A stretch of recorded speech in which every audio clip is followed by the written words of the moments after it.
اتباعه وارنا الباطل باطلا وارزقنا اجتنابه اللهم وفقنا لما تحب وترضى اللهم ربنا آنس وحشتنا في قبورنا وارحمنا بالقرآن العظيم اللهم اجعله لنا إماما ونورا وهدى ورحمة اللهم ذكرنا منه ما نسينا وعلمنا منه ما جهلنا وارزقنا تلاوته آناء الليل وآناء النهار واجعله لنا حجة يا رب العالمين آمین۔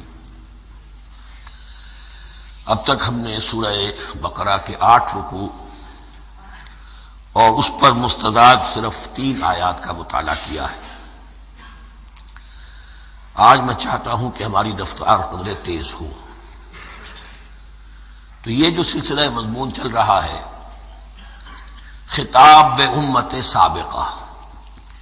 سابقہ امت مسلمہ بنی اسرائیل، ان کے ساتھ خطاب کا سلسلہ سورہ بقرہ میں 5ویں رکوع سے شروع ہوا اور 15ویں رکوع کے آغاز تک چلے گا۔ یہ 10 رکوع ہے۔ عرض کر چکا ہوں بار بار، اور اس کو میں چاہتا ہوں آپ اچھی طرح ذہن نشین کر لیں کہ اس میں سے پہلا رکوع جو ہے وہ دعوت کا ہے، وہ بہت فیصلہ کن ہے۔ یہی وجہ ہے کہ دیکھیے اس رکوع کا آغاز ہوا یا بنی اسرائیل اذکروا نعمتی التی انعمت علیکم واوفوا بعہدی اوف بعہدکم وایای فارہبون، اور خود بخود ظاہر ہو رہا ہے اسلوب کلام سے کہ اگلے رکوع سے بات کا رنگ بدل گیا ہے۔ یا بنی اسرائیل اذکروا نعمتی التی انعمت علیکم وانی فضلتکم علی العالمین واتقوا یوما لا تجزی نفس عن نفس شیئا ولا يقبل منها شفاعت ولا یؤخذ منها عدل ولا هم ينصرون۔ یہ تہدید کا انداز ہے، دھمکی کا انداز ہے۔ تو میں نے عرض کیا تھا کہ 5واں رکوع اس خطاب میں بمنزلہ فاتحہ ہے، بہت اہم ہے، اور بقیہ جو 9 رکوع ہیں ان میں بریکٹ کا انداز ہے کہ 2 آیتوں سے بریکٹ شروع ہوتی ہے، انہی 2 آیتوں پر بریکٹ ختم ہوگی۔ یہ ملامت کا خطاب ہے، اور ان کے خلاف ایک مفصل فرد قرارداد جرم جو ہے وائد کی گئی ہے، جس کے نتیجے میں وہ اس منصب سے معزول کر دیے گئے جس پر 2000 برس سے فائز تھے، اور ان کی جگہ پر اب امت محمد، نئی امت مسلمہ علی صاحب الصلاۃ والسلام، اب اس کا نصب، اس کی انسٹالیشن، اور اس کی انسٹالیشن سیریمنی کے طور پر تحویل قبلہ کا معاملہ۔ یہ ربط کلام اگر سامنے نہ رہے تو انسان کھو جاتا ہے قرآن مجید کی طویل صورتوں کو پڑھتے ہوئے کہ بات کہاں سے چلی تھی، کدھر جا رہی ہے، کیا ربط ہے، کیا تعلق ہے، سیاق کلام کیا ہے۔ اس کو میں اس لیے بار بار، حالانکہ مجھے معلوم ہے کہ وقت کم ہے، لیکن میں اس چیز کو زیادہ اہمیت دے رہا ہوں۔ اب ان 9 رکوعوں کے مضامین میں کچھ تو واقعات ہیں، تم نے یہ کیا، تم نے یہ کیا، تم نے یہ کیا۔ ظاہر بات ہے ترجمہ تو کرنا ہوگا، کچھ مختصر وضاحت بھی کرنی ہوگی، لیکن ان کے تفصیل میں جانے کی ضرورت نہیں۔ لیکن آپ نے دیکھا کہ کچھ واقعات کے بعد پھر کچھ ایسے یونیورسل ٹروتھس بیان ہوئے ہیں، ایسے عظیم حقائق کہ جو ابدی حقائق ہیں، ان کا کسی وقت سے، کسی قوم سے، کسی خاص گروہ سے تعلق نہیں، وہ تو اصول ہیں، سنت اللہ ہم انہیں کہہ سکتے ہیں، یہ اللہ کے جو عام قوانین ہیں، قواعد ہیں اس کائنات میں۔ ایک تو قوانین ہے طبعیہ، فزیکل لاز، ایک مورل لاز ہیں کہ جو اس دنیا میں اللہ تعالیٰ کی طرف سے کار فرما ہے۔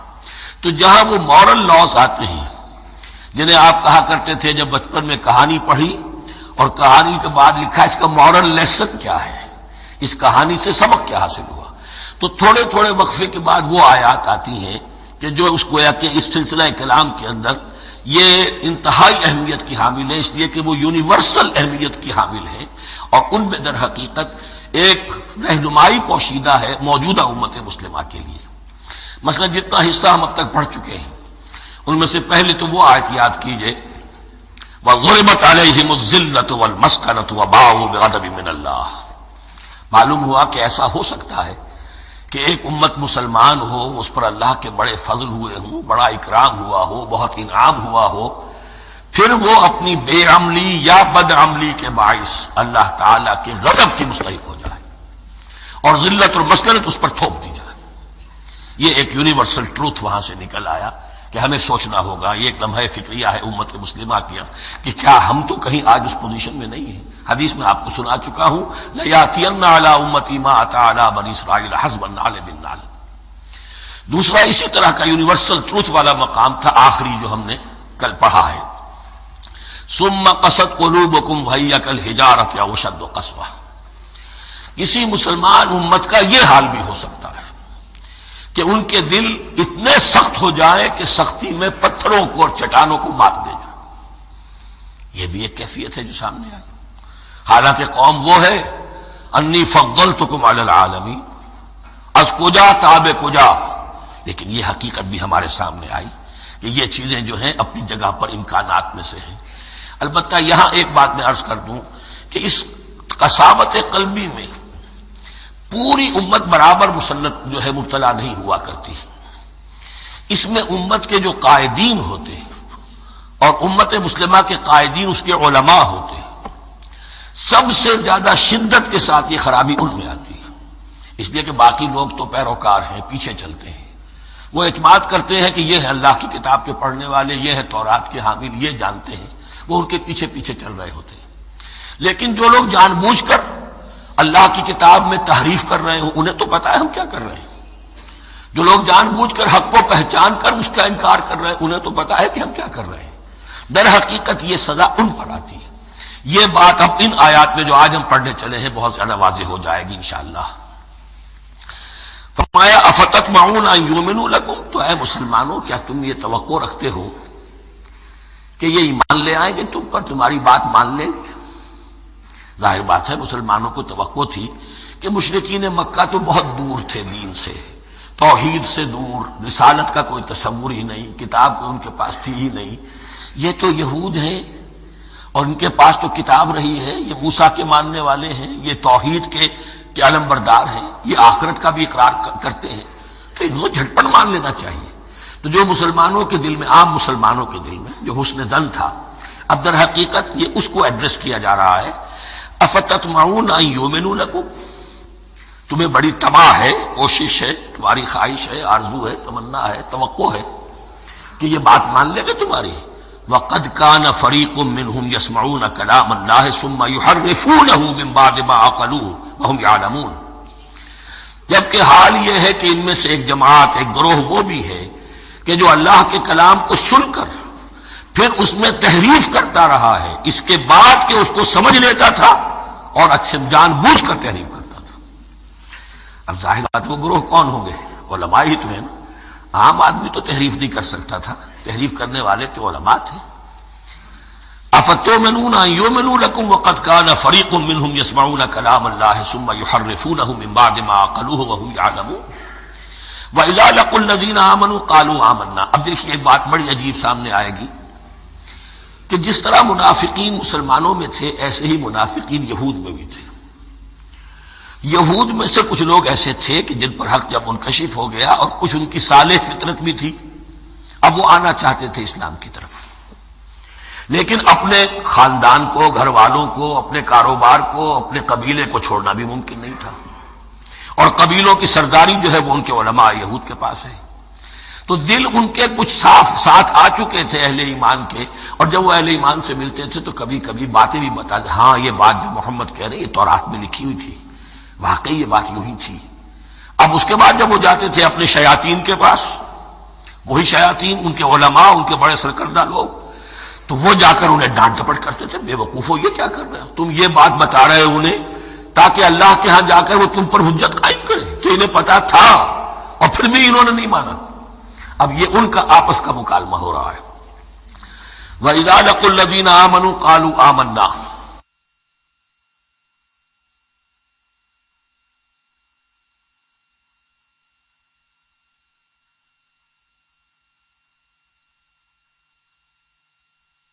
اور ان میں سے کچھ لوگ ہیں کہ جب ملتے ہیں اہل ایمان سے تو وہ کہتے ہیں ہم ایمان لے آئے۔ وَإِذَا خَلَا بَعْضُهُمْ إِلَىٰ بَعْضٍ، اور جب وہ خلوت میں ہوتے ہیں ایک دوسرے کے ساتھ، قالوا وہ کہتے ہیں اتحدثونہم، کیا تم بتا رہے ہو ان کو، بما فتح اللہ علیکم، وہ باتیں جو اللہ نے کھولی ہیں تم پر، لیحاجوکم بہ عند ربکم، کہ وہ تم پر حجت قائم کریں تمہارے رب کے پاس، کہ اللہ اس نے مانا تھا کہ ہاں تورات میں یہ ہے، تو تم ذرا عقل سے کام لو، اور یہ حقیقتیں جو تورات کے ذریعے سے ہمیں معلوم ہے مسلمانوں کو مت بتاؤ۔ اس پر اللہ کا تبصرہ کیا ہے؟ افلا تعقلون، یہ تو ابھی انہی کا قول ختم ہوا کہ کیا تم عقل نہیں ہے کہ تم ایسا بیوقوفی کا کام کر رہے ہو؟ اولا یعلمون، یہ تبصرہ اللہ کا ہے، تو کیا یہ لوگ نہیں جانتے ان اللہ یعلم ما یسرون وما یعلنون، کہ اللہ تو جانتا ہے وہ سب کچھ بھی جو وہ چھپاتے ہیں اور وہ سب کچھ بھی جسے وہ ظاہر کرتے ہیں۔ تو چاہے یہ باتیں مسلمانوں کو بتاؤ نہ بتاؤ، اللہ کی طرف سے تو محاسبہ ہو ہی جانا ہے، لہذا یہ بھی ان کی ناسمجھی کی دلیل ہے۔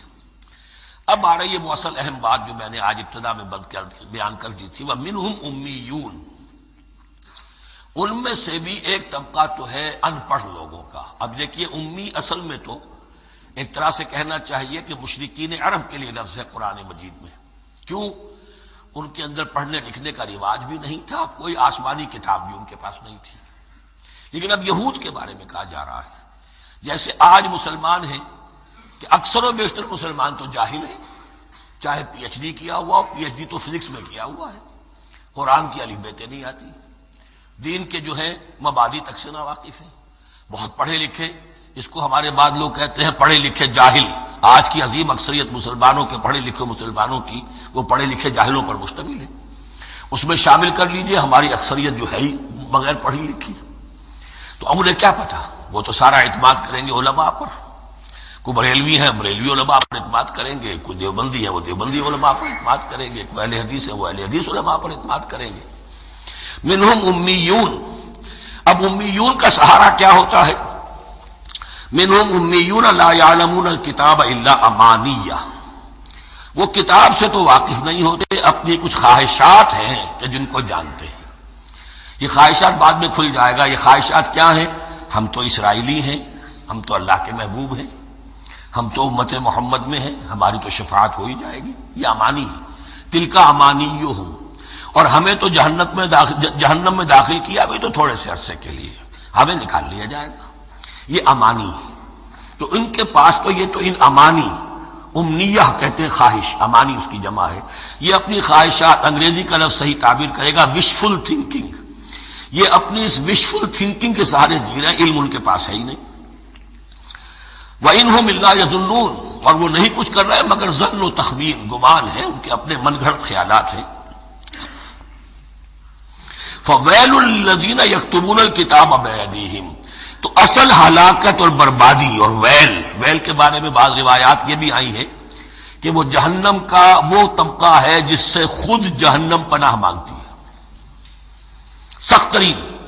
تو وہ ویل، وہ تباہی جو ہے ان کے لیے ہے جو کتاب لکھتے ہیں اپنے ہاتھ سے، ثم یقولون ھذا من عند اللہ، اور پھر کہتے ہیں یہ اللہ کی طرف سے ہے، لیشتروا بہ ثمنا قلیلا، تاکہ کو حاصل کر لیں اس سے کچھ بڑی گھٹیا سی حقیر سی قیمت، یعنی فتویٰ نویسی جس کا معاملہ ہے۔ اب کوئی شخص آیا، اس نے ایک رائے پوچھی، انہوں نے اپنا جو بھی ہے وہ لکھا اور کہا یہی دین کا تقاضا ہے، بس یہی علم ہے، یہی اللہ کی بات ہے۔ اب اس میں کتنا کچھ واقعتاً انہوں نے صحیح بات کہی ہے، کتنی ہٹ درمی سے کام لیا ہے، کتنی کسی رشوت کے مبنی کو رائے دی ہے، خود بدلتے نہیں قرآن کو بدل دیتے ہیں، وہ کس درجہ فقیہان حرم بے توفیق۔ تو یہ ان کے علماء کا کردار تھا۔ ثم یقولون ھذا من عند اللہ لیشتروا بہ ثمنا قلیلا فویل لہم مما کتبت ایدیہم، تو ہلاکت اور بربادی ہے ان کے لیے اس چیز سے کہ جو ان کے ہاتھوں نے لکھی، وویل لہم مما یکسبون، اور ان کے لیے ہلاکت اور بربادی ہے اس کمائی سے جو وہ کر رہے ہیں۔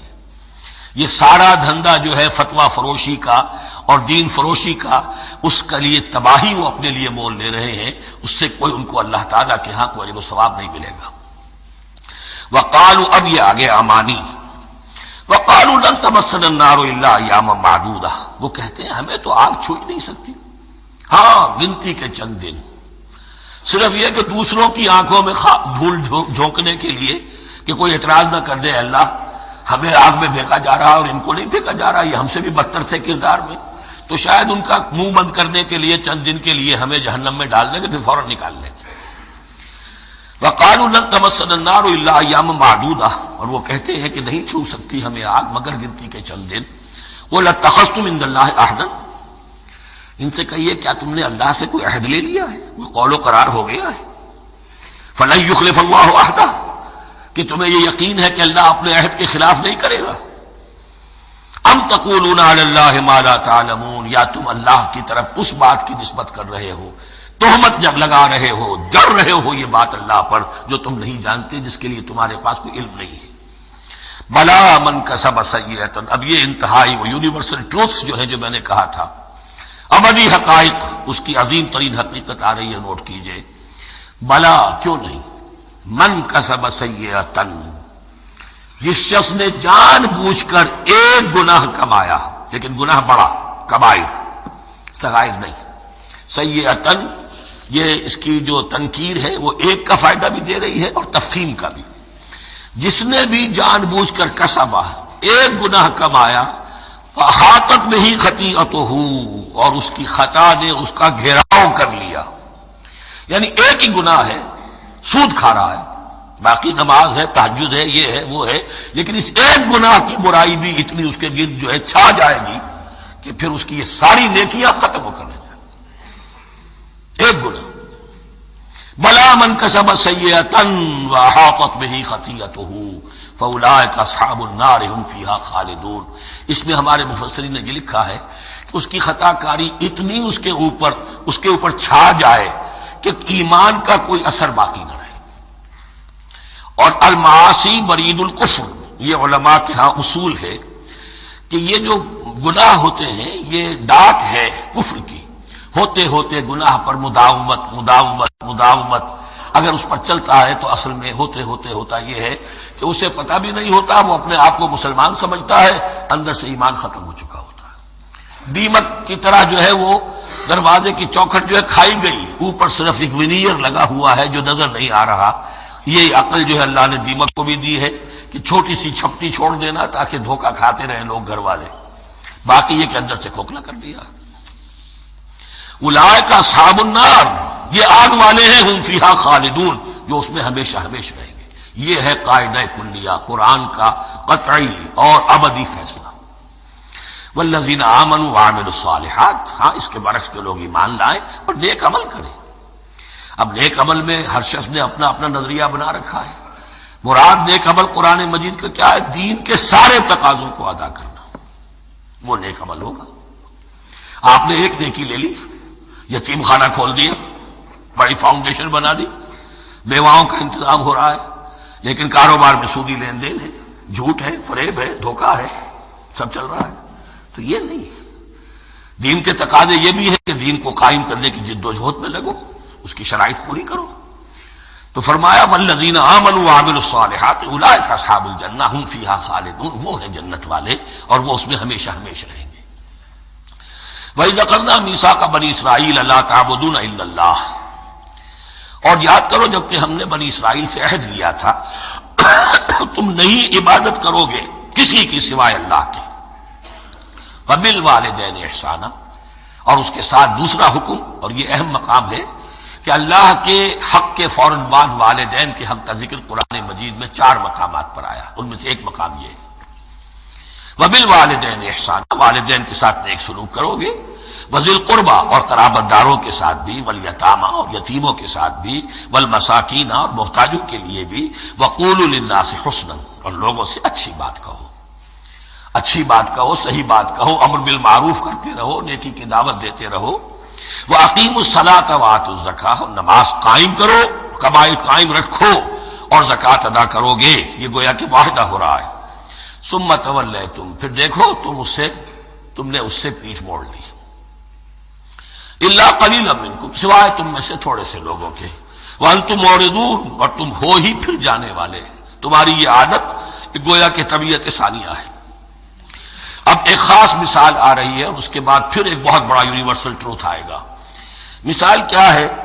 اللہ نے ان سے ایک عہد لیا تھا وَإِذْ أَخَذْنَا مِيثَاقَكُمْ، ہم نے تم سے یہ عہد بھی لیا تھا لَا تَسْفِكُونَ دِمَاءَكُمْ، دیکھو اپنا خون نہیں بہاؤ گے، یعنی آپس میں جنگ نہیں کرو گے، لڑو گے نہیں، تم بنی اسرائیل ایک وحدت بن کر رہو گے، جیسے کہ قرآن مجید میں آیا ہے إِنَّمَا الْمُؤْمِنُونَ إِخْوَةٌ، تم بھائی بھائی ہو، لَا تَسْفِكُونَ دِمَاءَكُمْ، اپنا خون نہیں بہاؤ گے، وَلَا تُخْرِجُونَ أَنفُسَكُم مِّن دِيَارِكُمْ، اور نہ ہی تم نکالو گے اپنے کچھ لوگوں کو ان کے گھروں سے۔ اب یہاں مجھے وضاحت کرنی پڑے گی ورنہ بات سمجھ میں نہیں آئے گی کہ جب حضرت یوشع ابن نون کی سرکردگی میں بنی اسرائیل نے فلسطین کو فتح کرنا شروع کیا اور سب سے پہلے جیریکو فتح کیا گیا شہر، اس کے بعد جب سارا فلسطین فتح کر لیا تو انہوں نے ایک مرکزی حکومت قائم نہیں کی، 12 قبیلوں نے 12 حکومتیں بنا لی، جیسے 12 چشمے تھے پانی کے ویسی 12 حکومتیں۔ اب ظاہر بات ہے جہاں 12 حکومتیں ہوں گی تو وہ طوائف الملوکی جس کو کہتے ہیں، آپس کی کھٹ پٹ ہوتی تھی، جنگیں ہوتی تھی، پھر ان میں سے ایک دوسرے پر حملہ کر کے وہاں کے لوگوں کو نکال باہر کرتے تھے، بھاگنے پر مجبور کر دیتے تھے، تو یہ تھی ان کی کیفیت۔ لیکن اس کے بعد پھر جب وہ لوگ چلے گئے کہیں کفار کے ملک میں چلے گئے، اب کفار نے جو ہے ان کو لا کر اور ان کے سامنے ان کے ہاں بیچنا چاہا، چونکہ غلام بن گئے وہاں جا کر یا انہوں نے غلام بنا لیا، تو اب فدیہ دے کر چھڑا رہے ہیں کہ ہمیں حکم دیا گیا ہے کہ جو بھی تمہارا اسرائیلی بھائی ہو اس کو فدیہ دے کر چھڑا لو اگر کہیں وہ اسیر ہو جائے۔ تو ایک حکم کو تو مانا نہیں اور دوسرے پر عمل ہو رہا ہے۔ حکم تو یہ تھا کہ آپس میں خون ریزی کرو ہی نہیں، اس حکم کو تو توڑ دیا، لیکن بڑے متقیانہ انداز میں اب جو اس وقت اس کی وجہ سے جو غلام بن گئے یا اسیر ہو گئے اب ان کو چھڑوا رہے کہ اللہ کا حکم ہے، شریعت کا حکم ہے۔ یہ ہے وہ تضاد جو مسلمان امتوں کے اندر ہو جاتا ہے، اس پر آئے گا وہ یونیورسل ٹروتھ۔ وَإِذْ أَخَذْنَا مِيثَاقَكُمْ لَا يَسْتَسْفِكُونَ دِمَاءَكُمْ، جب یاد کرو جب کہ ہم نے تم سے عہد لیا تھا کہ تم اپنا خون نہیں بہاؤ گے، وَلَا تُخْرِجُونَ أَنفُسَكُم مِّن دِيَارِكُمْ، اور نہ ہی تم اپنے آپ کو اپنے لوگوں کو ان کے گھروں سے نکالو گے، ثُمَّ أَقْرَرْتُمْ وَأَنتُمْ تَشْهَدُونَ، پھر تم نے اقرار کیا تھا اس عہد کو اور قول و قرار کو مان لیا تھا پورے شعور کے ساتھ، تشہدون مانتے ہوئے، ثم انتم ہؤلاء، پھر تم وہی ہو، تم ہی ہو وہ تو تقتلون انفسکم، اپنے ہی لوگوں کو قتل بھی کرتے ہو، وتخرجون فریقا منکم من دیارہم، اور اپنے ہی لوگوں میں سے کچھ لوگوں کو ان کے گھروں سے باہر نکالتے ہو، تظاہرون علیہم بالاسم والعدوان، ان پر چڑھائی کرتے ہو گناہ کے ساتھ بھی اور زیادتی کے ساتھ بھی، وَإِن یاتوکم اسارا، اور اگر وہ قیدی بن کر تمہارے پاس آتے ہیں تفادوہم، تو اب تم ان کا فدیہ دے کر انہیں چھڑاتے ہو، وَهُوَ مُحَرَّمٌ عَلَيْكُمْ إِخْرَاجُهُمْ، حالانکہ ان کا تو نکالنا ہی تم پر حرام کیا گیا تھا۔ اب یہ واقعہ آپ نے پڑھ لیا، سمجھ لیا، اب دیکھیے اس سے جو سبق ہے، مورل لیسن ہے جو ابدی ہے، أَفَتُؤْمِنُونَ بِبَعْضِ الْكِتَابِ وَتَكْفُرُونَ بِبَعْضٍ، تو کیا تم ہماری شریعت کے ایک حصے کو مانتے ہو اور ایک کو نہیں مانتے؟ اب دیکھیے یہ الفاظ اب ہوں گے تعویل عام، جہاں کہیں بھی یہ طرز عمل ہوگا تو یہ آیت اس کو کور کرے گی۔ افتؤمنون ببعض الکتاب وتکفرون ببعض، تو کیا تم مانتے ہو ہماری کتاب کے ایک حصے کو اور ایک کو نہیں مانتے؟ فما جزاء من يفعل ذلك منکم، تو نہیں ہے کوئی سزا اس کی جو یہ حرکت کرے تم میں سے، الا خزي في الحیات الدنیا، سوائے اس کے کہ دنیا کی زندگی میں رسوائی ہو، ذلت ہو، وَيَوْمَ الْقِيَامَةِ، اور قیامت کے دن يُرَدُّونَ إِلَىٰ أَشَدِّ الْعَذَابِ، وہ لوٹا دیے جائیں شدید ترین عذاب میں، وَمَا اللَّهُ بِغَافِلٍ عَمَّا تَعْمَلُونَ، اور اللہ تعالیٰ غافل نہیں ہے اس سے جو تم کر رہے ہو۔ آج امت مسلمہ پر 100% یہ آیت منطبق ہو رہی ہے، پورے دین پر چلنے کو تیار نہیں۔ ہر گروہ نے کوئی ایک شے حلال کر لی اپنے لیے، ملازم پیشہ طبقہ ہے، رشوت حلال ہے، کیا کرے اس کے بغیر گزارا نہیں ہوتا، کاروباری طبقہ ہے، سود کیا کرے اس کے بغیر تو یہ کاروبار چلتا نہیں، فلاں ہر ایک کے لیے، ہر ایک نے۔ یہ جو طوائف ہے ان سے جا کے پوچھیے، وہ بھی کہتے کیا کریں ہم، ہمارا یہ دھندا ہے، ہم بھی محنت کرتی ہیں، مشقت کرتی ہیں۔ ابھی ٹی وی پر میں نے دیکھا بنگال کی پروسٹیچیوٹس مسلمان جو ہیں ان کے کچھ انٹرویوز لیے گئے کہ ہم پر کیوں پابندی عائد کرنے کی کوشش کی جا رہی ہے، یہ بھی ایک محنت ہے جو ہم کرتی ہیں۔ اور یہ کہ ان میں سے آپ کو یہ بھی معلوم ہے کہ ان میں سے بعض ایسی ہوتی ہیں وہ جب محرم کے دن آئیں گے کالے کپڑے پہنیں گی، جلوسوں کے ساتھ ہوں گی، اور یہ مزاروں کے اوپر اکثر و بیشتر وہی ہوتی ہیں، دمال کھیلتی ہیں، جو کچھ کرتی ہیں، وہ نیکی ان کے ہاں بھی ہے۔ تو نیکی اور بدی کا ایک امتزاج ہے، کل دین جب تک وہ نہ ہو تو اس کی سزا یہ ہے خزي فی الحیات الدنیا، وہ ہمارے اوپر ہے، ضربت علیہم الذلۃ والمسکنہ، وہ خز اور وہ ذلت اور مسکنہ تھوپ دی گئی ہے۔ باقی رہ گیا قیامت کا معاملہ، وَيَوْمَ الْقِيَامَةِ يُرَدُّونَ إِلَىٰ أَشَدِّ الْعَذَابِ، شدید ترین عذاب میں. تو اپنے طرز عمل سے تو ہم اس کے مستحق ہو گئے ہیں، باقی اللہ تعالیٰ کی رحمت جو ہے دستگیری فرما لے اس کا اختیار ہے. لیکن دھمکی کا پھر انداز دیکھیے، وَمَا اللَّهُ بِغَافِلٍ عَمَّا تَعْمَلُونَ، اللہ غافل نہیں ہے اس سے جو تم کر رہے ہو. ہر سال عمرہ فرما کے آ رہے ہیں، کس رقم سے فرما کر آ رہے ہیں یہ اللہ کو معلوم ہے. یہ حلال سے کمائی تھی یا حرام سے؟ رمضان مبارک میں حرم میں پہلی صف میں جگہ ریزرو کرائی ہوئی ہے سیٹھ صاحب نے، اور وہاں کے شرطوں کو بھی رشوتیں دیتے ہیں، اور وہ سمجھتے ہیں کہ ہم تو سارا نہا دھو کر آ گئے، سال بھر جو بھی حرام کمائی کی تھی سب پاک ہو. اللہ نا واقف نہیں ہے. اللہ تمہاری داڑھیوں سے دھوکہ نہیں کھائے گا، اللہ تمہارے اماموں سے اور ابا اور قبا سے دھوکہ نہیں کھائے گا. He knows you through and through. He sees you through and through. وَمَا اللَّهُ بِغَافِلٍ عَمَّا تَعْمَلُونَ أُولَٰئِكَ الَّذِينَ اشْتَرَوُا الْحَيَاةَ الدُّنْيَا بِالْآخِرَةِ، یہ وہ لوگ ہیں جنہوں نے دنیا کی زندگی اختیار کر لی ہے آخرت کو چھوڑ کر. فَلَا يُخَفَّفُ عَنْهُمُ الْعَذَابُ وَلَا هُمْ يُنصَرُونَ، تو اب ان کے لیے نہ تو ان سے عذاب میں تخفیف کی جائے گی اور نہ ان کی کوئی مدد کی جائے گی. وَلَقَدْ آتَيْنَا مُوسَى الْكِتَابَ وَقَفَّيْنَا مِن بَعْدِهِ بِالرُّسُلِ، اور ہم نے موسیٰ کو کتاب دی تورات، اور قفینا من بعدہ بالرسل، اور پھر اس کے بعد پے بپے لگاتار ہم رسول بھیجتے رہے. ایک بات نوٹ کر لیجئے گا، لفظ رسول اور لفظ نبی میں کچھ فرق ہے، اس وقت تفصیل میں جانے کا موقع نہیں ہے، لیکن یہ تین جوڑے الفاظ کے ایسے ہیں قرآن مجید کی اصطلاحات کے کہ وہ تینوں مترادف کے طور پر بھی استعمال ہو جاتے ہیں اور علیحدہ علیحدہ اپنا مفہوم بھی رکھتے ہیں. اور اس کا ایک اصول یہ علماء نے بنایا ہے کہ اذا اجتمع تفرقا واذا تفرقا اجتمع. ایک ہے ایمان اور اسلام، اب یہ بھی مسلم مومن ایک ہی شے ہے، لیکن یہ کہ ایک شے تو نہیں ہے، کچھ فرق بھی ہے. کہیں جہاں ان دونوں الفاظ کو لایا جائے گا بالمقابل تو فرق نظر آ جائے گا، لیکن عام طور پر مسلم کی جگہ مومن، مومن کی جگہ مسلم استعمال ہو جائے گا. call the rose by any name it will smell as sweet. اس طرح جہاد اور قتال کا معاملہ ہے، دو الفاظ ہیں مختلف ہیں، مفہوم جدا بھی ہے لیکن ایک دوسرے کی جگہ آ بھی جائیں گے. تیسرے نبی اور رسول، فرق ہے. ہر نبی رسول نہیں ہوتا، ہر رسول نبی ہے. یعنی نبی عام ہے، رسول خاص ہے. نبی کو جب کسی خاص قوم کی طرف معین طور پر بھیج دیا جاتا ہے تب وہ رسول ہو جاتا ہے. اس سے پہلے اس کی حیثیت ایک ولی اللہ کی ہے، بہت اعلیٰ درجے کا اللہ کا دوست اور ولی جس پر وحی آ رہی ہے. عام ولی اللہ میں اور نبی میں فرق یہ ہے، ان پر وحی آتی ہے، ان پر وحی نہیں آتی. لیکن اس نبی کو اگر اب آپ بھیج دیں گے کہ جاؤ اذهب الى فرعون، اب وہ رسول ہو گئے. جاؤ مدین کی طرف، الى مدین اخاہم شعیبا، اب رسول ہو گئے. تو یہ فرق ہے نبی اور رسول کا. جیسے آپ کے ہاں سی ایس پی کاڈر ہے، اب وہ ڈی سی بھی لگ سکتا ہے، کہیں وہ جوائنٹ سیکرٹری لگا ہوا ہے، کہیں ناپسندیدہ آدمی ہے تو او ایس ڈی لگایا ہوا ہے کہیں، لیکن اس کا کاڈر برقرار رہے گا، سی ایس پی تو ہے.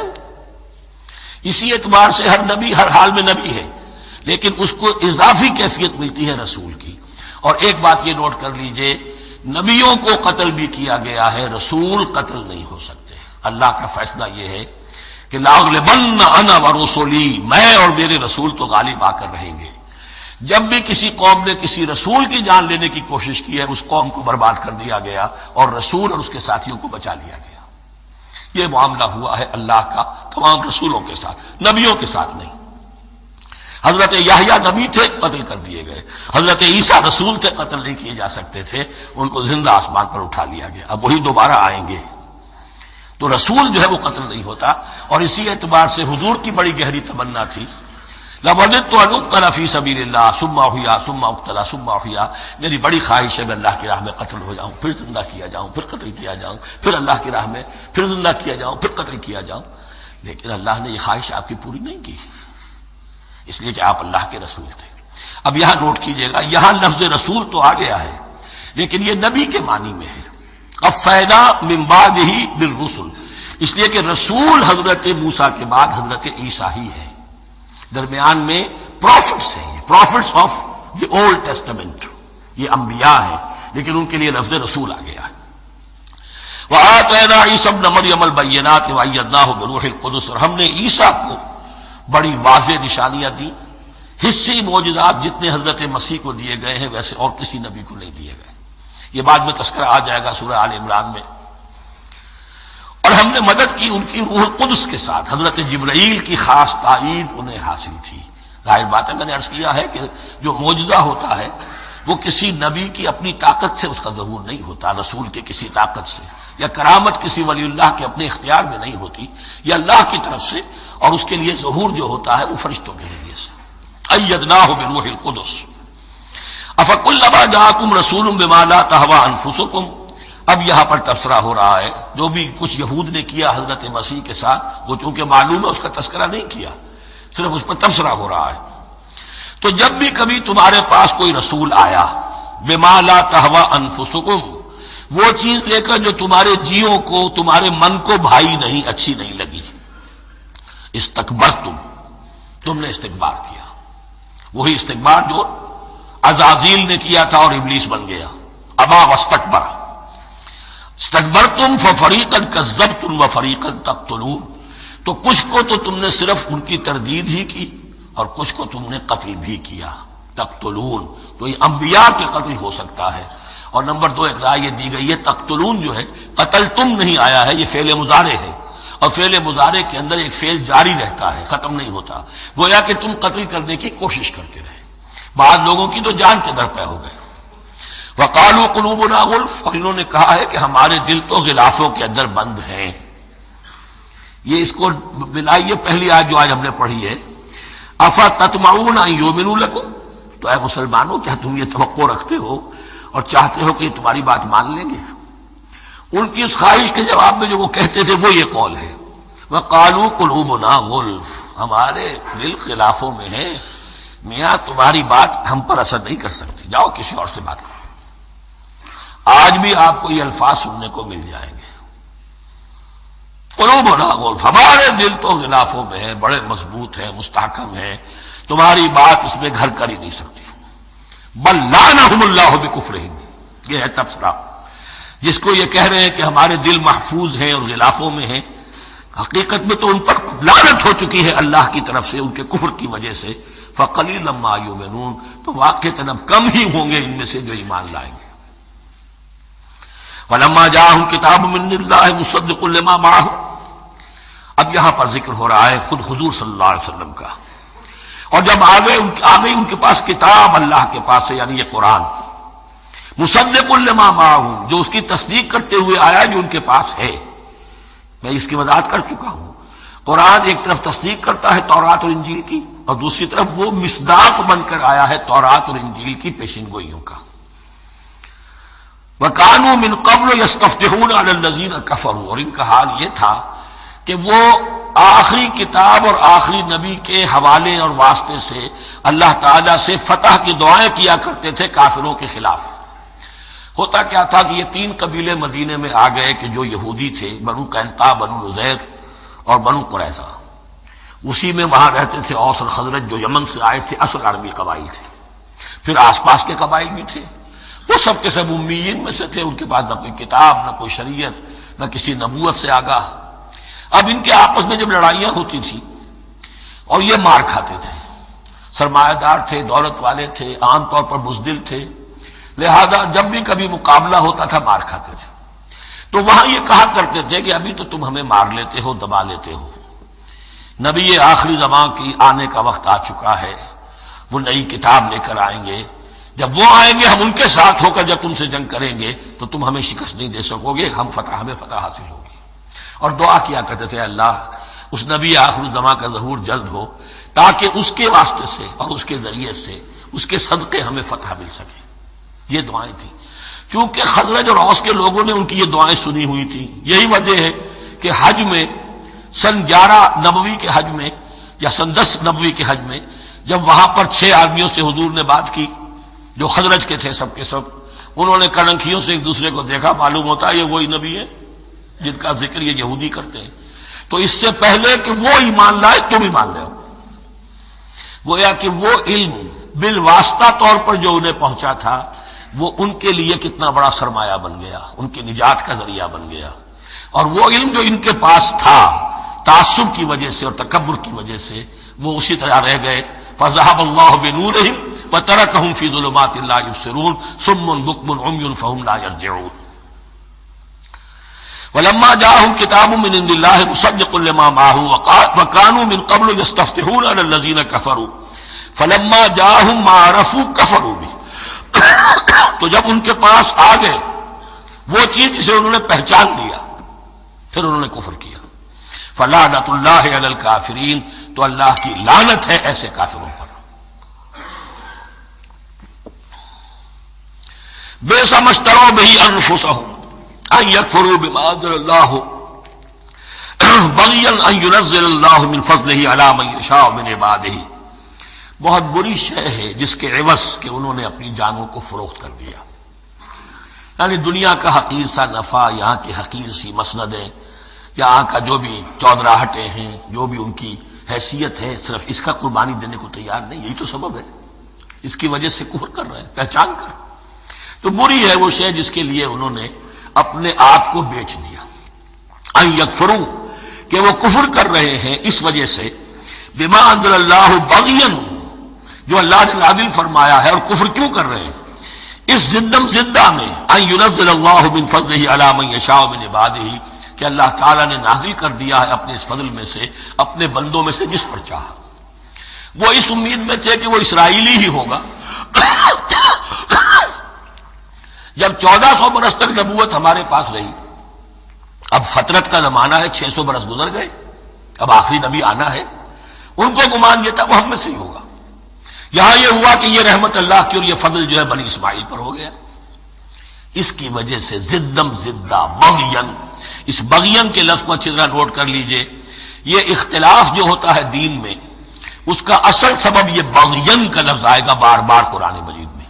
یہ بغین کیا ہے؟ جسے عہد حاضر کے ایک خاص جو مکتب فکر ہے سائیکالوجی کا، ایڈلر کا، اس میں یہ قرار دیا گیا ہے کہ انسان کے جو موٹیوز ہیں، جو اس کا انسٹنکٹس ہیں، ان میں ایک بہت پاورفل موٹیو جو ہے to dominate, urge to dominate. میں اس کی بات کیوں مانوں، یہ کیوں نہ میری مانے، یہ ڈومینیشن. تو بغین، بغیا کے معنی بھی ہے حد سے بڑھنا، تجاوز کرنا. تو وہ اپنی حد سے بڑھ کر دوسروں کے اوپر روب گانٹھنے کے لیے یہ سارا انہوں نے کیا اس وجہ سے کہ بنی اسماعیل کے ایک شخص محمد صلی اللہ علیہ وسلم پر اللہ تعالیٰ نے یہ رحمت نازل فرما دی. فباؤوا بغضب علی غضب، تو وہ لوٹے غضب پر غضب لے کر، یعنی تہ بر تہ غضب ہے ان پر اللہ تعالیٰ کا. وللکافرین عذاب مہین، اور ایسے کافروں کے لیے اہانت آمیز، مہین اہانت سے بنا ہے، اہانت آمیز عذاب ہے. وَإِذَا قِيلَ لَهُمْ آمِنُوا بِمَا أَنزَلَ اللَّهُ، اور جب ان سے کہا جاتا ایمان لاؤ اس پر جو اللہ نے نازل فرمایا، قَالُوا نُؤْمِنُ بِمَا أُنزِلَ عَلَيْنَا، ہم ایمان رکھتے ہیں اس پر جو ہم پر نازل ہوا. وَيَكْفُرُونَ بِمَا وَرَاهُ، اور وہ کفر کر رہے ہیں جو اس کے پیچھے ہے. انہوں نے انجیل کا کفر کیا، حضرت مسیح کو نہیں مانا. انہوں نے محمد کا کفر کیا ہے صلی اللہ علیہ وسلم، اور قرآن کو نہیں مانا. وَهُوَ الْحَقُّ مُصَدِّقًا لِمَا مَعَهُمْ، اور وہ کفر کر رہے ہیں حالانکہ وہ حق ہے، سچ ہے، درست ہے، اور تصدیق کرتے ہوئے آیا ہے اس کی جو ان کے پاس ہے. قل، اے نبی ان سے کہیے، فَلِمَ تَقْتُلُونَ أَنبِيَاءَ اللَّهِ، یہاں وہ لفظ واضح ہو گیا. تو پھر کیوں تم قتل کرتے رہے ہو اللہ کے نبیوں کو، من قبل، اس سے پہلے. ایسے ہی حق پرست ہو، ایسے ہی جو کچھ تم پر نازل کیا گیا اس پر ایمان رکھنے والے ہو، تو تم نے نبیوں کو کیوں قتل کیا؟ تم نے زکریا کو کیوں قتل کیا علیہ الصلوۃ والسلام؟ تم نے یحییٰ کو کیوں قتل کیا علیہ الصلوۃ والسلام؟ تمہارے تو ہاتھ جو ہے نبیوں کے خون سے آلودہ ہیں. فَلِمَ تَقْتُلُونَ أَنبِيَاءَ اللَّهِ مِن قَبْلِ إِن كُنتُم مُّؤْمِنِينَ، اگر واقعتاً تم ایمان والے ہو. وَلَقَدْ جَاءَكُم مُوسَىٰ بِالْبَيِّنَاتِ، تمہارے پاس موسیٰ آئے تھے کھلی تعلیمات لے کر، واضح معجزے لے کر. ثُمَّ اتَّخَذْتُمُ الْعِجْلَ مِن بَعْدِهِ، پھر تم نے اس کے بعد اس کی غیر حاضری میں بچڑے کو اپنا معبود بنا لیا. وَأَنْتُمْ ظَالِمُونَ، اور تم ظالم ہو. وَإِذْ أَخَذْنَا مِيثَاقَكُمْ وَرَفَعْنَا فَوْقَكُمُ الطُّورَ، یاد کرو جب کہ ہم نے تم سے عہد لیا تھا اور تمہارے اوپر کوہ طور کو معلق کر دیا تھا. خُذُوا مَا آتَيْنَاكُمْ بِقُوَّةٍ، پکڑو اس کو مضبوطی کے ساتھ جو ہم نے تمہیں دیا ہے. واسمعوا، اور سنو، قالوا سمعنا وعصینا، انہوں نے کہا ہم نے سنا اور نافرمانی کی۔ یہ ان کی ایک اور بیماری تھی، الفاظ کو ذرا سا چکر دے کر ایسے پڑھنا کہ مفہوم جو ہے بالکل بدل جائے۔ کوئی اعتراض کرے تو کہے گا کوئی شخص کہ اپنے کانوں کا جا کے میل نکلوائیے، میں نے تو اطعنا کہا تھا، آپ کو عصینا سننے میں آ گیا۔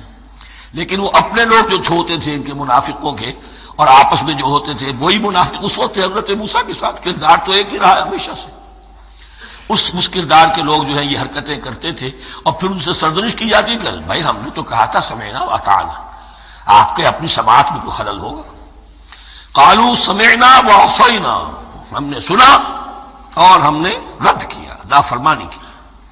وَأُشْرِبُوا فِي قُلُوبِهِمُ الْعِجْلَ بِكُفْرِهِمْ، اور ان کے اس کفر کی پاداش میں یا کفران نعمت کی سزا کے طور پر ان کے دلوں میں بچھڑے کی محبت اور تقدس جو ہے وہ پلا دیا گیا۔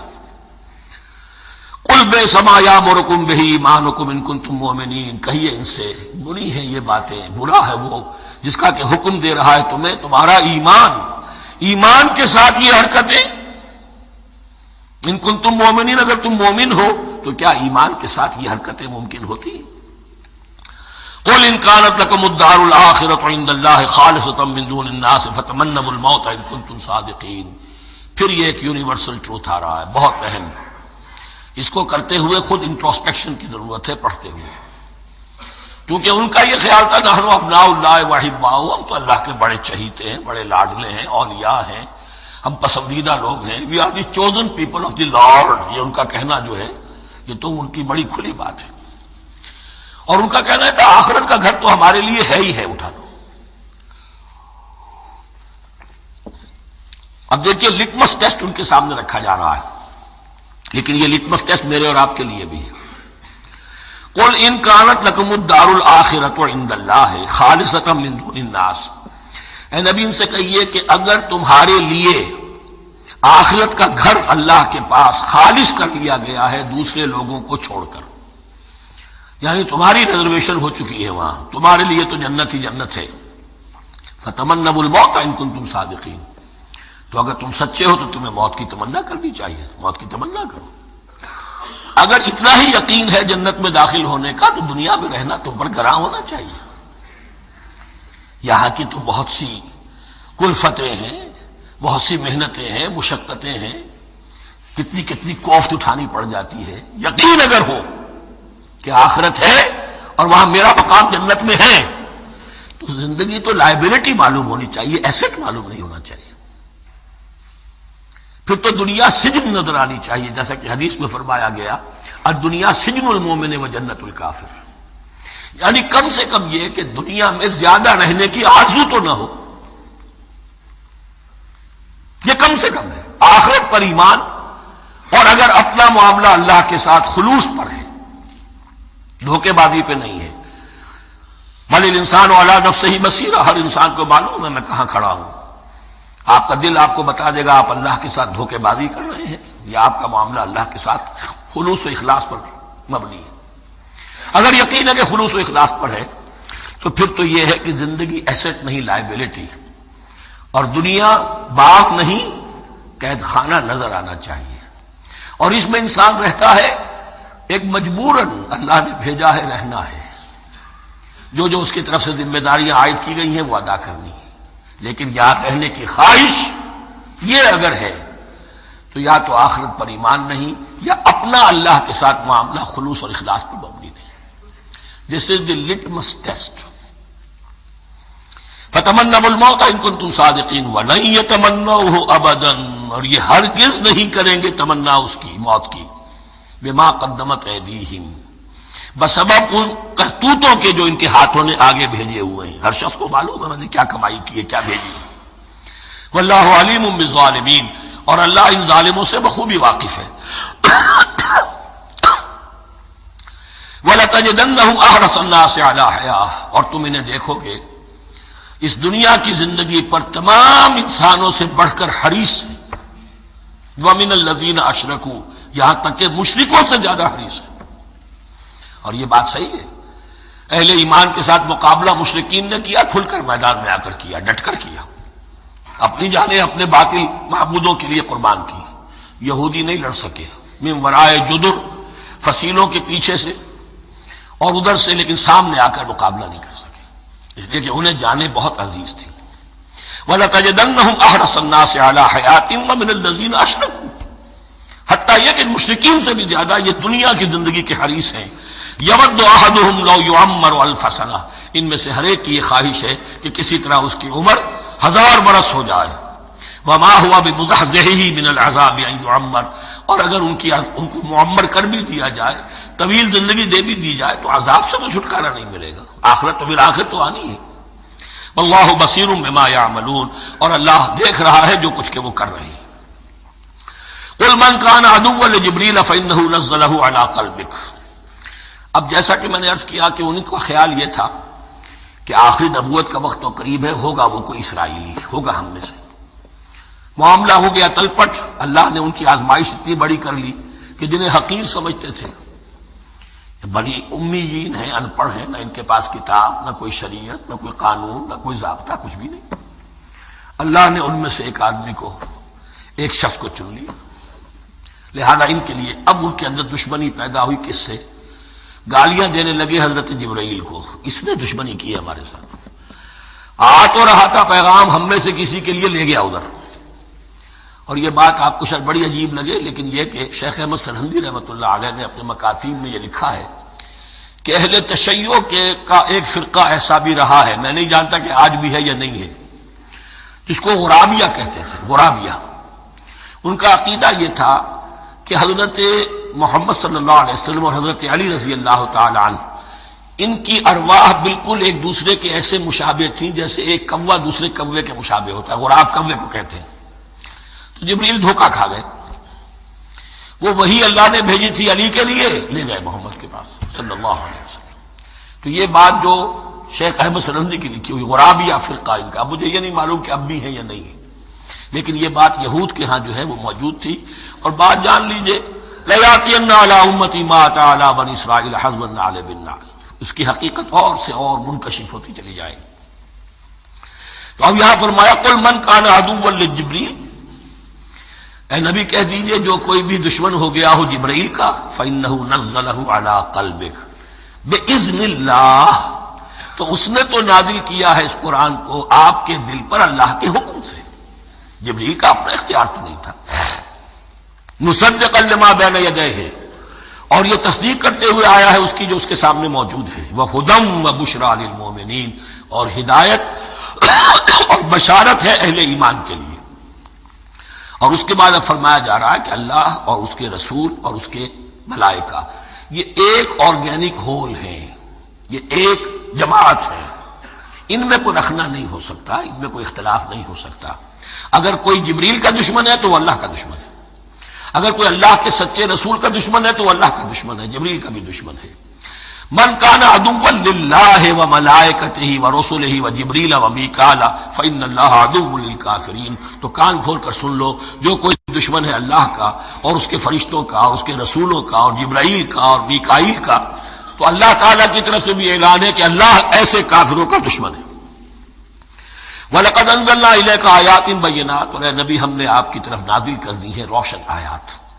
وَمَا يَكْفُرُ بِهَا إِلَّا الْفَاسِقُونَ، اور انکار نہیں کرتے ان کا مگر وہی کہ جو سرکش ہے. وَمَا يُضِلُّ بِهِ إِلَّا الْفَاسِقِينَ، تیسرے رکوع میں جو سورہ بقرہ کے الفاظ آئے تھے. أَوَكُلَّمَا عَاهَدُوا عَهْدًا نَبَذَهُ فَرِيقٌ مِّنْهُمْ، تو جب بھی کبھی انہوں نے کوئی عہد کیا، اللہ سے میثاق کیا، اللہ کے رسولوں سے کوئی عہد کیا، نبذہ فریق منہم، ان میں سے ایک گروہ نے اس معاہدے کو پھینک دیا اٹھا کر.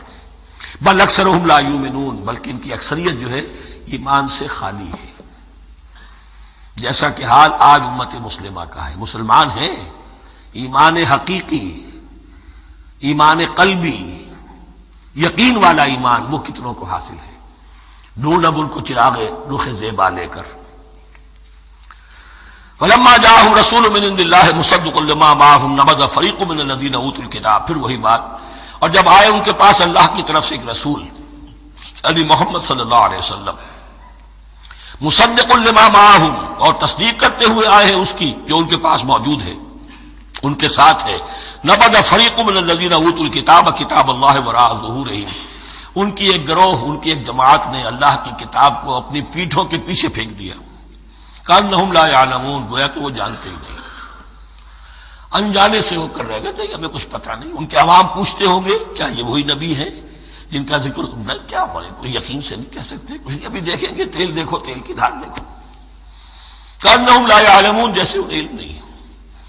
وَاتَّبَعُوا مَا تَتْلُو الشَّيَاطِينُ عَلَىٰ مُلْكِ سُلَيْمَانَ۔ اب ایک اور حقیقت نوٹ کیجئے، جب کسی مسلمان امت میں دین کی اصل حقیقت، اصل تعلیمات سے بہت پیدا ہوتا ہے تو رجحان کدھر ہو جاتا ہے؟ جادو، ٹونا ٹوٹکا، تعویذ، عملیات، قرآن کی عملیات۔ قرآن اترا تھا کسی اور کے لیے، کام کے لیے، یہ اس کو ذریعہ بناتے ہیں دشمن کو دیر کرنے کے لیے۔ محبوب آپ کے قدموں میں آ کر گرے گا، عمل قرآنی ہے، اتنے 100 روپے کا آپ لے جائیے تو مل جائے گا۔ یہ دندے ہمارے ابھی چل رہے ہیں، خوب چلتے ہیں، اور میں سمجھتا ہوں کہ سب سے زیادہ فلرشنگ کاروبار جو ہے وہ اس طرح کا ہے۔ ہینگ لگے نہ پھٹکڑی، نہ آپ کو اس میں محنت کرنے کی ضرورت ہے، نہ اس کے اندر آپ کو انویسٹ کرنے کی ضرورت ہے، اور کاروبار چلتا۔ تو وہاں بھی کیا ہوا، وَاتَّبَعُوا، جب دین کی اصل حقیقت کو دور پھینک دیا، انہوں نے پیروی کی اس کی مَا تَتْلُو الشَّيَاطِينُ عَلَىٰ مُلْكِ سُلَيْمَانَ، جو شیاطین جن جو تھے، علی ملک سلیمان سے مراد ہے علی عہد ملک سلیمان، حضرت سلیمان کے زمانے میں، چونکہ اللہ تعالیٰ نے ان جنات کو حضرت سلیمان کے تابع کر دیا تھا، تو وہاں پر چونکہ ان کا اب جو ہے کوئی میل جول زیادہ تھا لوگوں کے ساتھ، تو وہ انہیں کچھ اس قسم کی چیزیں سکھاتے رہتے تھے، گویا کہ اندر سے تخریب کاری۔ وَاتَّبَعُوا مَا تَتْلُو الشَّيَاطِينُ عَلَىٰ مُلْكِ سُلَيْمَانَ وَمَا كَفَرَ سُلَيْمَانُ وَلَٰكِنَّ الشَّيَاطِينَ كَفَرُوا، اور سن لو، سلیمان نے کبھی کفر نہیں کیا، بلکہ یہ شیاطین تھے کہ جو کفر کرتے تھے۔ جادو کفر ہے، لیکن آپ کو نقش سلیمانی آج تک بھی لفظ ملے گا، نقش سلیمانی۔ آج بھی مسلمان بھی ان چیزوں کو حضرت سلیمان کی طرف منسوب کر رہے ہیں، وہ ظلم اب بھی جاری ہے۔ وما کفر سلیمان ولکن الشیاطین کفروا یعلمون الناس السحر، وہ لوگوں کو جادو سکھاتے تھے۔ وما انزل علی الملکین ببابل ہاروت و ماروت، اور جو کچھ نازل کیا گیا 2 فرشتوں پر، ہاروت اور ماروت پر، بابل میں۔ بابل یہ ہے پرانا عراق، بیبلونیا۔ نبوکدنضر بھی بیبلونیا کا بادشاہ تھا، نمرود بھی بیبلونیا کا بادشاہ تھا۔ عراق کے بادشاہوں کا لقب ہی تھا نمرود، نماردہ اس کی جمع ہے۔ تو حضرت سلیمان کی حکومت جب تھی تو وہاں پر یہ لوگ جنات جو ہیں وہ اس قسم کی تخریب کاری کر رہے تھے، تو اللہ تعالیٰ نے آخری آزمائش کے لیے 2 فرشتوں کو زمین پر اتارا، اور وہ انسانی شکل میں لوگوں کو جادو سکھاتے تھے، بتاتے بھی جاتے تھے دیکھو جادو کفر ہے، ہم سے مت سیکھو، لیکن اس کے باوجود لوگ سیکھتے تھے، تو گویا کہ ان پر اتمام حجت ہو گیا کہ اب ان کے اندر خباثت جو ہے پوری طریقے سے گھر کر چکی ہے۔ وما یعلمان من احد، اور وہ نہیں سکھاتے تھے کسی کو بھی، حتی یقولا انما نحن فتنۃ فلا تکفر، یہاں تک کہ وہ کہہ دیتے تھے کہ دیکھو ہم تمہاری آزمائش کے لیے بھیجے گئے ہیں، ہم فتنہ ہیں تو تم کفر مت کرو۔ فیتعلمون منہما ما یفرقون به بین المرء وزوجہ، تو وہ سیکھتے تھے ان دونوں سے وہ شے کہ جس کے ذریعے سے تفریق کر سکے ایک شخص اور اس کی بیوی کے درمیان، تفرقہ ڈالنا گھروں کے اندر، فساد۔ اب بھی یہ عورتوں کے اندر یہ کام بڑی تیزی کے ساتھ چلتے ہیں، تعویذ اور دھاگے اور کیا کچھ گنڈے چلتے ہیں۔ وما هم بضارین بہ من احد، اور نہیں تھے وہ ضرر پہنچانے والے کسی کو کچھ بھی الا باذن اللہ۔ ایمان کا تقاضا یہ ہے کہ چاہے کوئی دوا ہو وہ بھی باذن رب کام کرے گی، ورنہ نہیں۔ کوئی اور اسباب طبیعیہ ہیں، ان کے بھی اثرات ظاہر ہوں گے اگر اللہ چاہے گا، اس کے بغیر کچھ نہیں ہو سکتا۔ جادو کا بھی اثر ہوگا تو اللہ کے اذن سے ہوگا، تو بندہ مومن کو ڈٹے رہنا چاہیے اور مقابلہ کرنا چاہیے۔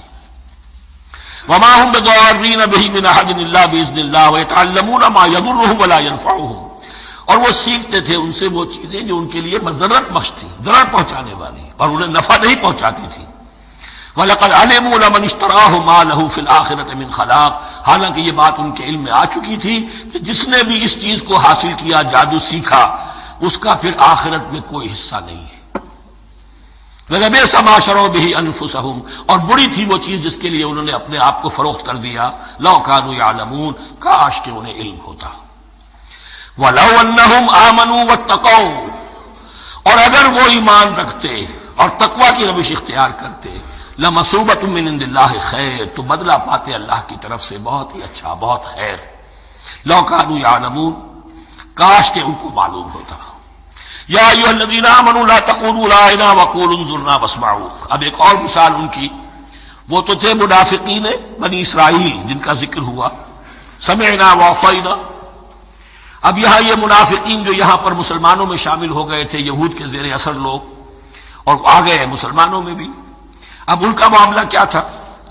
جب حضور صلی اللہ علیہ وسلم کی محفل میں بیٹھتے تھے تو جیسے ہوتا ہے، آپ نے کوئی بات فرمائی تو اگر فرض کیجئے کہ ادھر کے لوگوں نے نہیں سنی، بات سمجھ میں نہیں آئی، تو وہ ان سے درخواست کرتے تھے رعاینا، حضور ذرا ہماری رعایت کیجئے، بات کو دوبارہ دہرا دیجئے، ہماری سمجھ میں نہیں آیا. اب اس کا وہ کیا کرتے تھے یہودی، یا یہ ان کے یہودیوں کے زیر اثر منافقین، رعاینا، اے ہمارے چرواہے. گویا کہ دل میں خوش ہو رہے ہیں، خباثت نفس اس کو غذا مل رہی ہے، ہم نے تو رعاینا کہہ دیا. کسی نے اگر ٹوک دیا، بابا میں نے رعاینا کہا تھا، معلوم ہوتا ہے آپ کی سماعت میں اس کو خلل پیدا ہو چکا ہے. یہ انداز تو مسلمانوں سے کہا جا رہا ہے. یہ واحد آیت ہے اس پورے سلسلے میں جس میں خطاب یا ایھا الذین آمنوا سے ہے، لیکن اصل میں روح سخن اب بھی بنی اسرائیل کی شرارت ہے. یا ایھا الذین آمنوا لا تقولوا رأینا وقولوا انظرنا واسمعوا. دیکھو تم اس لفظ کو چھوڑ دو، اہل ایمان تم مت کہا کرو رعاینا، تم کہا کرو انظرنا. اے نبی ہماری طرف توجہ فرمائیے، یا ہمیں مہلت دیجیے. نظر کے دونوں معنی ہیں، دیکھنا ہمیں دیکھیے، اور انتظار بھی اسی سے بنا ہے، ذرا سی مہلت دیجیے. واسمعوا، اور دوسرے یہ کہ توجہ سے سنا کرو تاکہ دوبارہ پوچھنے کی ضرورت ہی پیش نہ آئے. وللکافرین عذاب الیم، اور ان کافروں کے لیے تو دردناک عذاب ہے. ما یود الذین کفروا من اہل الکتاب ولا المشرکین ان ینزل علیکم من خیر من ربکم، اور نہیں چاہتے وہ لوگ کہ جنہوں نے کفر کیا ہے اہل کتاب میں سے اور مشرکین میں سے بھی، کہ نازل ہو تم پر کوئی بھی خیر تمہارے رب کی طرف سے. یہ اہل کتاب بھی اور مشرکین مکہ بھی یہ جل رہے ہیں حسد میں، حسد کی آگ میں، کہ یہ کلام پاک تمہیں کیوں دے دیا گیا، یہ آخری منصب نبوت کا جو ہے خاتم النبیین، یہ منصب جو ہے یہ انہیں کیوں مل گیا. وہ نہیں چاہتے کہ کوئی بھی خیر اللہ کی طرف سے تمہیں ملے. واللہ یختص برحمتہ من یشاء، حالانکہ یہ اللہ کا پریروگیٹو ہے، اللہ کا فیصلہ ہے. اللہ خاص کر لیتا ہے اپنی رحمت کے لیے جس کو چاہے، یہ اس کا فیصلہ ہے. واللہ ذو الفضل العظیم، اور اللہ تعالیٰ بڑے فضل والا ہے. ما ننسخ من آیت او ننسها نأت بخیر منها او مثلها، ہم نہیں منسوخ کرتے کسی بھی آیت کو یا اسے بھلواتے. ایک تو ہے ننسخ، منسوخ کر دینا، ایک ہے حافظے سے ہی کسی کے محو کر دینا. ما ننسخ من آیت او ننسها نأت بخیر منها، تو ہم اس کی جگہ پر اس سے بہتر لے آتے ہیں، او مثلها یا ویسی ہی لے آتے ہیں. الم تعلم ان اللہ علی کل شیء قدیر، کیا تم یہ نہیں جانتے کہ اللہ تعالیٰ ہر چیز پر قدرت رکھتا ہے، اسے ہر شے کا اختیار ہے. الم تعلم ان اللہ لہ ملک السماوات والارض، کیا تم نہیں جانتے کہ اللہ کے لیے ہی اختیار مطلق ہے، بادشاہی ہے آسمانوں اور زمین کی. وما لکم من دون اللہ من ولی ولا نصیر، اور نہیں ہے تمہارے لیے اللہ کے سوا کوئی بھی نہ ولی اور نہ مددگار. ما ننسخ من آیت او ننسها نأت بخیر منها او مثلها الم تعلم ان اللہ علی کل شیء قدیر. الم تعلم ان اللہ لہ ملک السماوات والارض وما لکم من دون اللہ من ولی ولا نصیر. صدق اللہ العظیم. ان آیات مبارکہ کا ترجمہ اگرچہ ہم کر چکے ہیں، لیکن اس کا جو اصل مفہوم ہے اور اس کا پس منظر ہے اس کو سمجھنا ضروری ہے. آپ کو معلوم ہے کہ اللہ کا دین آدم سے لے کر این دم تک ایک ہی ہے. نوح کا دین، موسیٰ کا دین، عیسیٰ کا دین، محمد کا دین صلی اللہ علیہ وسلم علیہ الصلوۃ والسلام، دین ایک ہی ہے. شریعتوں میں فرق رہا ہے، اور یہ فرق جو رہا ہے اس کا اصل سبب یہ ہے کہ نوع انسانی مختلف اعتبارات سے ارتقاء کی مراحل طے کر رہی تھی۔ ذہنی پختگی، شعور کی پختگی، پھر سوشل ایوولوشن، تمدنی ارتقاء، یہ مسلسل